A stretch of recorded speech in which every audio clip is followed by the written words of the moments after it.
চাই? নারী কার্ড, চান্দা কার্ড, লাল কার্ড, নীল কার্ড, আবার কি কার্ড দিবে? Family card. আমরা এইসব ফ্যামিলি কার্ডের ধার ধারি না, এসব চাইও না নারীরা। আমরা নারীরা চাই কি চাই? আমরা রাস্তাঘাটে শান্তিপূর্ণভাবে হাঁটতে চাই। আমরা এই চান্দাবাজি দেখতে চাই না। বাংলাদেশে অস্ত্র ছিল, তার চেয়ে একটা বড় অস্ত্র ছিল কি জানেন? শব্দের অস্ত্র। রাজাকার বলে বলে আমাদের ভাইদেরকে খুন করা হয়েছে, হয়েছে না? তারপর সে রাজাকার হয়ে উঠেছে সবচেয়ে শক্তিশালী অস্ত্র, হয়েছে না? আজকে লন্ডন থেকে নেতা তারেক রহমান এসে গুপ্ত শব্দ ব্যবহার করছে। এই গুপ্ত শব্দ রাজাকারের চেয়েও শক্তিশালী শব্দ হয়ে উঠবে ইনশাল্লাহ।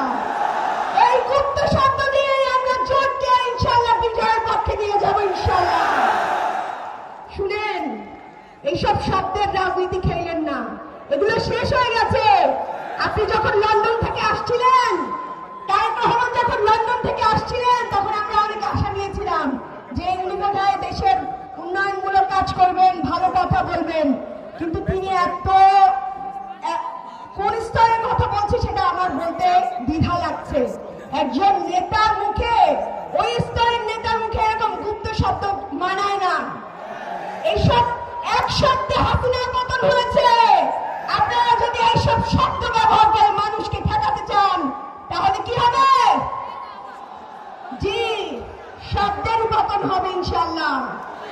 শুনেন, আপনারা সবাই দাঁড়িপাল্লা স্লোগান দেন, আমরা একটা স্লোগান একটু দেই। শাপলা কলির একটা স্লোগান হবে, জিততে এবার, জিততে এবার, এবার দাঁড়িপাল্লা জিততে এবার।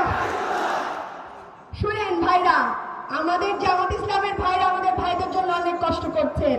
আমাদের বোন, আমরা আবার বোনরা তাদের পাশে দিয়ে কষ্ট করছি। আমরা ইনশাল্লাহ জোট সরকারকে এইভাবে আগে এগিয়ে নিয়ে যাব। ইনশাল্লাহ বাংলাদেশ ঐক্যবদ্ধ জোট ক্ষমতায় আসবে এবং আমরা আগামীতে ইনসাফপূর্ণ একটা রাষ্ট্র গঠন করব, যে রাষ্ট্রে কোন জামাতের সেক্রেটারির ওয়াইফকে বিধবা হতে হবে না, সেই রাষ্ট্রে কোন মানুষকে গুম খুন হত্যার শিকার হতে হবে না। সেই রাষ্ট্রই আমরা গঠন করবো ইনশাল্লাহ, এবং সেই রাষ্ট্রে সবাই মিলে আমরা হাদি হত্যার বিচার করব। করতে পারবো না? সবাই দোয়া করবেন, ভালো থাকবেন। আসসালামু আলাইকুম।